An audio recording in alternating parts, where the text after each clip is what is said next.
I just wanted to talk a little bit about what the this whole idea of racism in America, and specifically racism against Indians in America.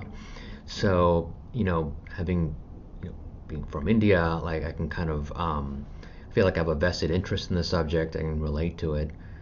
And I just wanted to give my own experiences with anti-Indian sentiment in the U.S., whether it's racism or just sort of casual bigotry or whatever, and just talk a little bit about how we as an Indian community in the U.S.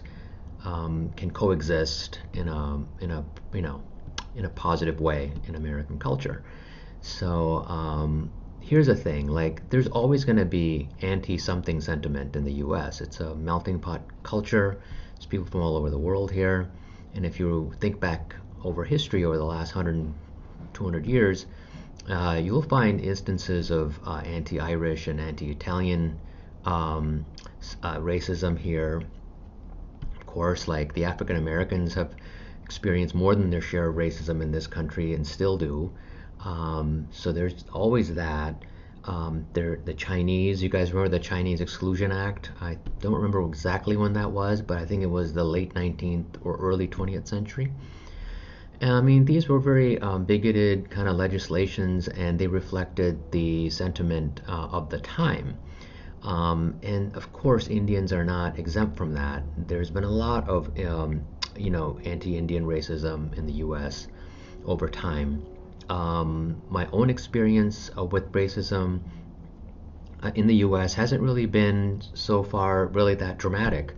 I came to the United States in the 1970s. I grew up here, did all my schooling here, so I know quite a bit about it, and I've had opportunities to reflect on this issue. So my own experiences has been like,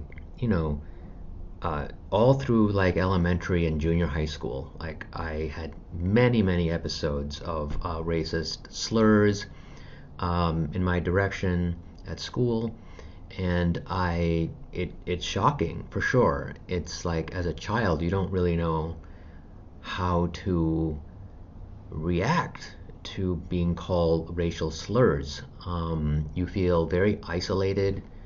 You feel really put down and like belittled. I suppose like that's the whole point of racism, is to like isolate the individual from the larger group and make them feel inferior. That's the whole point of racism. The worst thing I'll say with racism in my life has been like casual racism. By that I mean like people who you would not think of as racist, who wouldn't really even think of themselves as racist, but who like will still like make racist jokes against like in your presence. Like in my case, it'll be like you know affecting that Indian accent or something, or making anti-Indian jokes in some way. And this is in college. This would actually be later on in college, which was very shocking because I thought you're like a grown adult, dude. Like, let's dispense with some of this childish nonsense.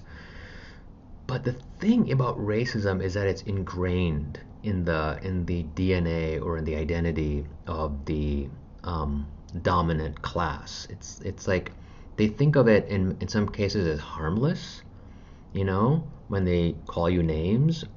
They think of it as harmless, but it is very toxic in every instance. For me, it's been a lifelong like struggle and journey to accept this.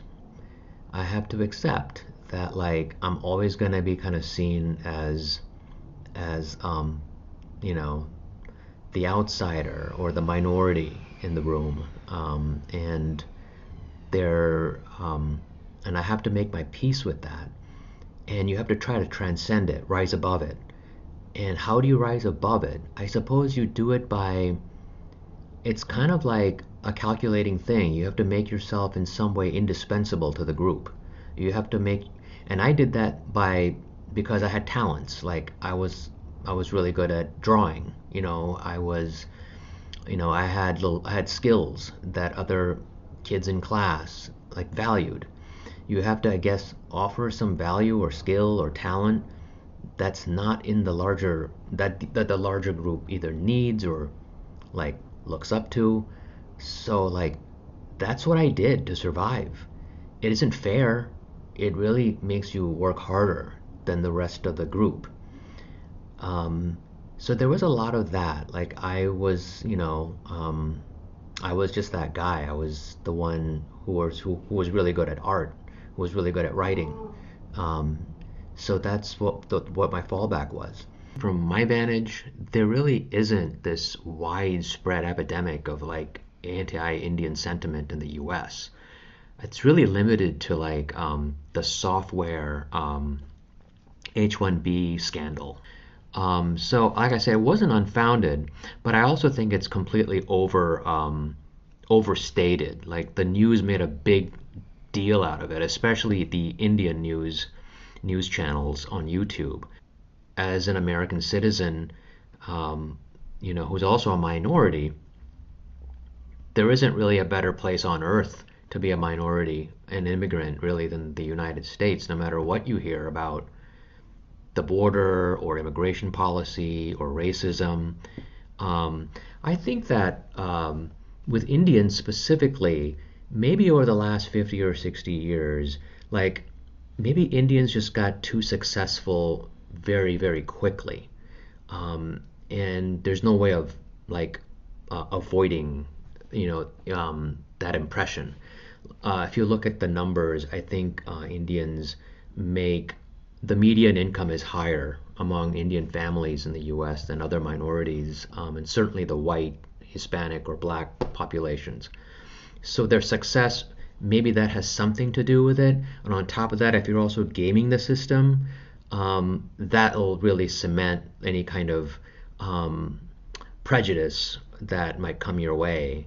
The internet is a like beehive of racist commentary. All kinds of xenophobia take root there, and they just blossom on the internet. If you go to Reddit, I love Reddit. I love all these forums, but it's also like you can see like there's also a subculture on Reddit, which just racism thrives there.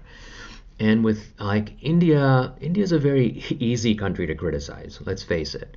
It's very easy to criticize. And a lot of people make this mistake of comparing India to China, which I think is like it makes sense on one level. They're both large countries with ancient histories, a lot of people, but it sort of ends there. Like China is a much different system than India, with a different people. It's a much more homogenous culture that was unified like 2,000 years ago. India is a pluralistic culture of different religions, like Buddhism, Hinduism, and Islam in particular, that like clashed and coexisted over 2,000 years and evolved, and like it was this, it, and especially Hinduism and Islam, and then you bring in colonialism after the 18th century, and it is a combustible combination to have those things together. Hinduism itself kind of sowed the seeds of its own demise with its caste system. The Hindu caste system was Hinduism shooting itself in the foot. It hobbled maybe a good quarter to a third of its population into misery.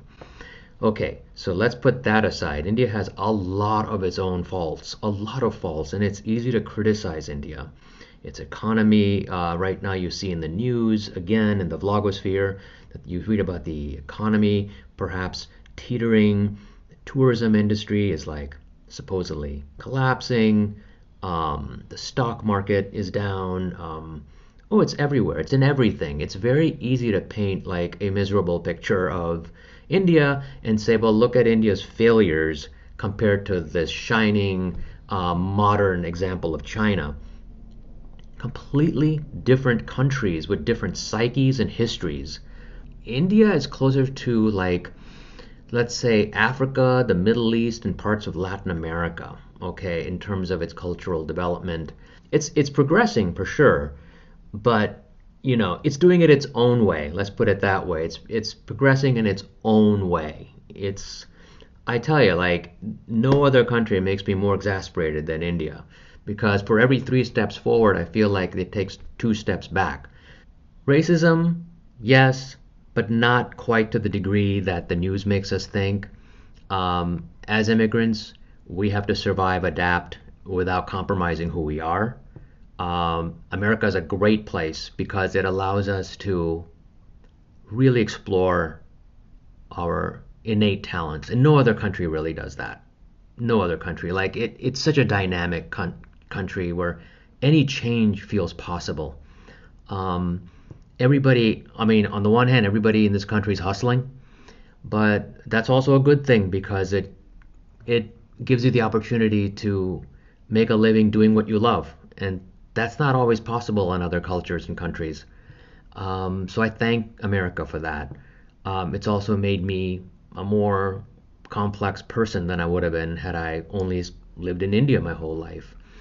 I've gained an appreciation for the world and other cultures that I wouldn't have had otherwise. And really an appreciation for myself and my own roots. It's definitely there, and I think only in that environment of like conflict, which America um, provides, is that element of like conflict where you're like conflicted between your roots and then the new world and like the new order, the new values, and it's that conflict that creates this third identity, which is who you become over time. So that's all I really have to say. Like, have try to have as positive an outlook on where I mean you're still Indians in the U.S. are still the luckiest people I think on earth. I mean, because there's so much talent and energy in the immigrant population. And I think the U.S. is the only country that can really welcome everyone with open arms and give them the opportunity to be who they dream of being. So I never lose sight of that. We have a lot of problems in this country. I'm heavily critical of our system. Um, I'm not unscathed, and I'd like to talk more about that in future videos.